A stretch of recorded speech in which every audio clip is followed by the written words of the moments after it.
एक दिन हम यही माटी में मिलेंगे, ये सत्य है, ये बात सत्य है। एक दिन बालापन आएगा, उसके बाद जवानीपन आएगा, उसके बाद बुढ़ापेपन आएगा। हर आदमी बच्चा होता है, जवान होता है, हर आदमी बूढ़ा होता है।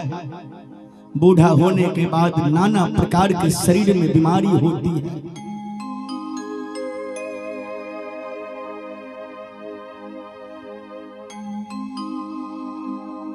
उसी तरह इसलिए कितना दिन की दुनिया है। अरे माटी के बनल शरीरिया हम माटी में मिल जाई भाई, केहू कुछ लेके नहीं जाई। ये भाई हो केहू कुछ लेके नहीं जाई। माटी के बनल शरीरिया माटी में मिल जाई। ये भाई हो केहू कुछ लेके नहीं जाई। ये भाई हो केहू कुछ लेके नहीं जाई।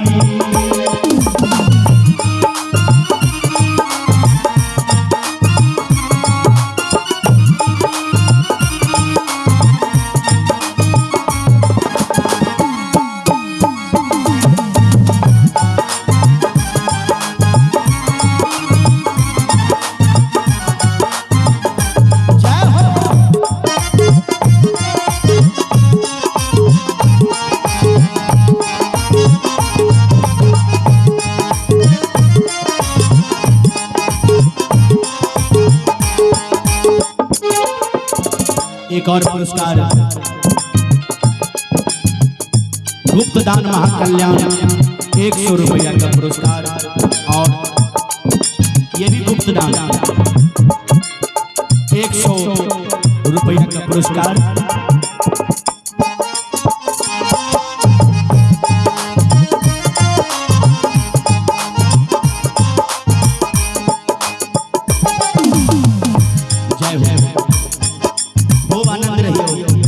खूब खुशी रहो, दानी की जय, दाता की जय हो।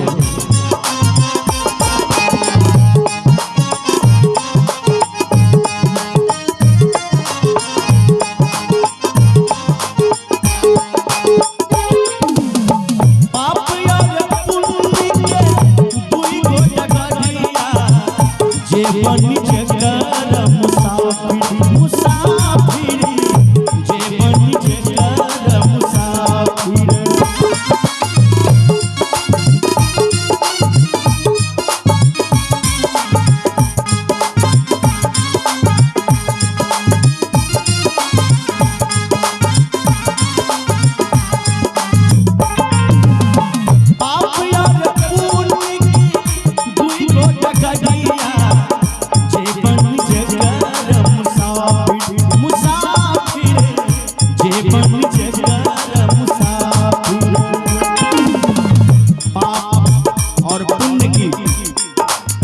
पाप की और एक पुण्य की दो डगर है।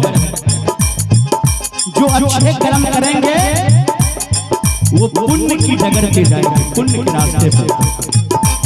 और जो पाप करेंगे, अधर्म करेंगे, बेईमानी करेंगे, झूठ बोलेंगे, वो पाप के डगर पे जाएंगे। इसलिए कहना है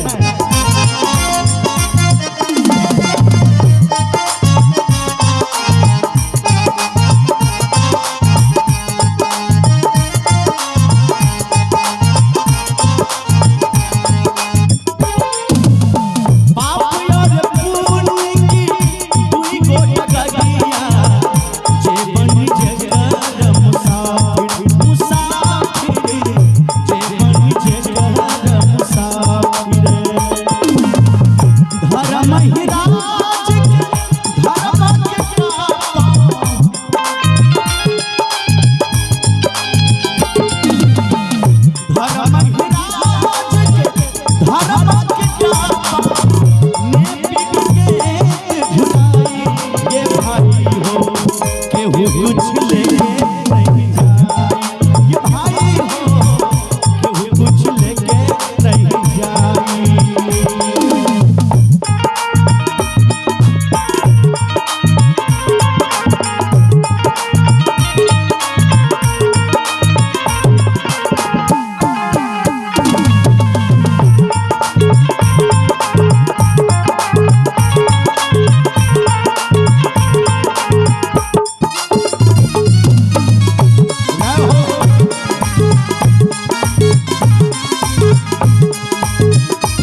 एक और पुरस्कार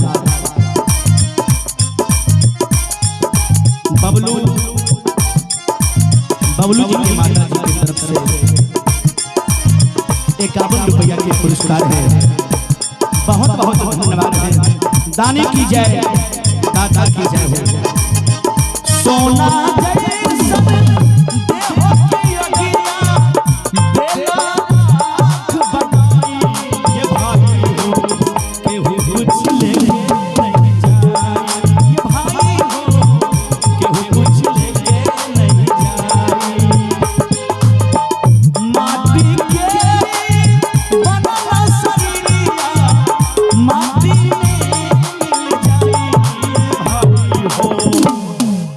एक बार मीठा मीठा ताली देना है सभी आदमी को।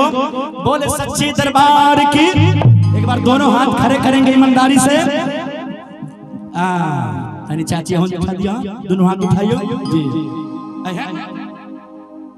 बोले सच्ची दरबार की जय। भक्ति और भगवान की जय। राधा रानी सरकार की जय।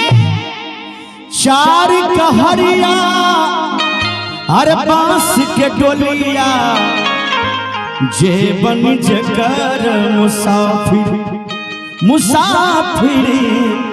जे बन जकर मुसाफिर। हर सोना जैसन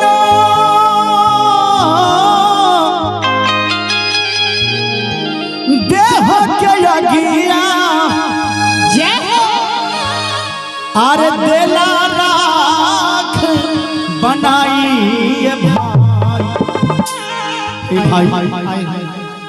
भाई देला राख बनाई भाई। ताली दबे चाची। सब आदमी देला राख बनाई भाई हो। केहू कुछ लेके नहीं जाए, केहू कुछ लेके नहीं जाए ये भाई हो।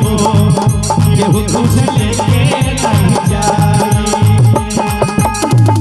माटी के बनल शरीरिया माटी में मिल जाए ये भाई हो। केहू कुछ लेके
बोले संत समागम भगवान की जय।